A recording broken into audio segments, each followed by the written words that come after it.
जगन्नाथ सरकार जी को जिताने के लिए पूरा शांतिपुर आज सड़कों पर आया। मैं शांतिपुर की जनता का बहुत बहुत धन्यवाद करता हूं कि पौराणिक भूमि पर मुझे पूरा भरोसा है कि 2 मई को कमल खिलेगा और जगन्नाथ सरकार जी जीत कर आएंगे। बंगाल के चुनाव के चौथे चरण के मतदान में कल एक दुखद घटना हुई। एक बूथ पर कुछ अज्ञात लोगों ने हमला किया। सीआरपीएफ के हथियार लूटने का प्रयास किया और जब सीआरपीएफ ने अपने बचाव में अपने हथियार बचाने के लिए गोली चलानी पड़ी, इसमें 4 लोगों की एक मृत्यु हुई। बहुत दुखद घटना। मगर इससे ज्यादा दुखद जिस प्रकार से इस घटना को पॉलिटिसाइज किया जा रहा है वो। मैंने ममता दीदी के स्टेटमेंट देखे। उसी बूथ पर सुबह आनंद बर्मन का हत्या कर दिया गया, गुंडों द्वारा हत्या कर दिया, और वो इसलिए हत्या कर दिया गया कि वहां पर मतदान न हो। उसी बूथ पर हमला किया गया और उसी बूथ पर सीआईएफएस के हथियार लूटने का प्रयास किया। मगर ममता दीदी सिर्फ 4 लोगों को श्रद्धांजलि देती है। आनंद बर्मन की मौत की उनको नहीं पड़ी। मृत्यु में भी तुष्टीकरण और वोट की राजनीति, बंगाल की राजनीति को ममता दीदी ने कितना नीचे गिराया है, ये इसका एक उदाहरण है। आनंद बर्मन बढ़ गया, उसका भी हमें दुख है, और बाकी जो 4 लोग मर गए इसका भी दुख है।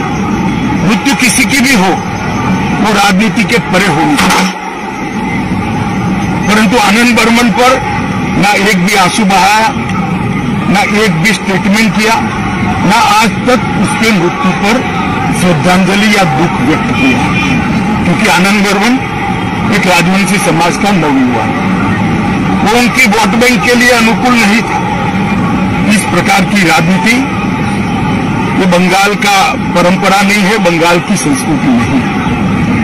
और उसी शीतलकुची सीट पर ममता दीदी ने कुछ ही दिन पहले भाषण किया था कि सीआईएफएस सीएपीएफ वाले आए तो उनको घेर लो, उन पर हमला करो। मैं पूछना चाहता हूं ममता दीदी को, एक शार्प सवाल पूछना चाहता हूं कि क्या आपका वो भाषण वो 4 लोगों के मृत्यु के लिए जिम्मेदार नहीं है क्या? अगर आप वो भाषण न करती, ये 4 युवा सीआरपीएफ पर हमला करने का हिम्मत करते क्या? आपने उनको उकसाकर एक गोलीबारी का कारण दिया। मैं मानता हूं कि ममता दीदी के पास अभी भी समय है।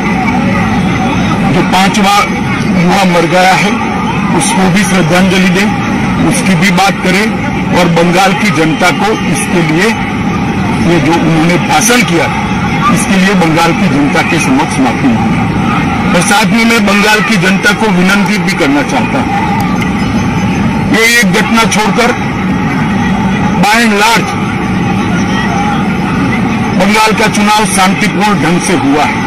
हालांकि कुछ भारतीय जनता पार्टी के कार्यकर्ता चुनाव के दौरान भी 5 से ज्यादा कार्यकर्ता मार दिए गए, इसके लिए भी ममता दीदी कुछ नहीं बोली।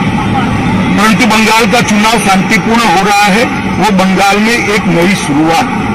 पहले कम्युनिस्ट और फिर तृणमूल कांग्रेस ने राजनीतिक हिंसा को बढ़ावा दिया है। बंगाल इससे बाहर आ रहा है।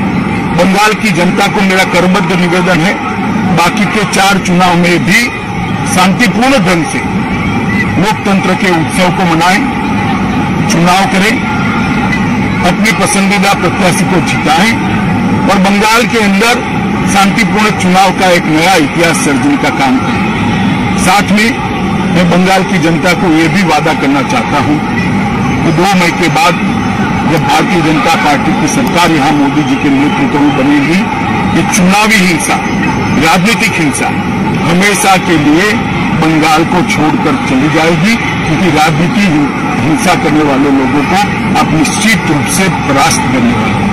मैं फिर से एक बार शांतिपूर्ण चुनाव के लिए सभी को अपील करता हूं, सभी दल के कार्यकर्ताओं को अपील करता हूं कि चुनाव आयोग के बनाए हुए नीति नियमों के अनुसार हम चले, इसका पालन करें और चुनाव को शांतिपूर्ण रखें।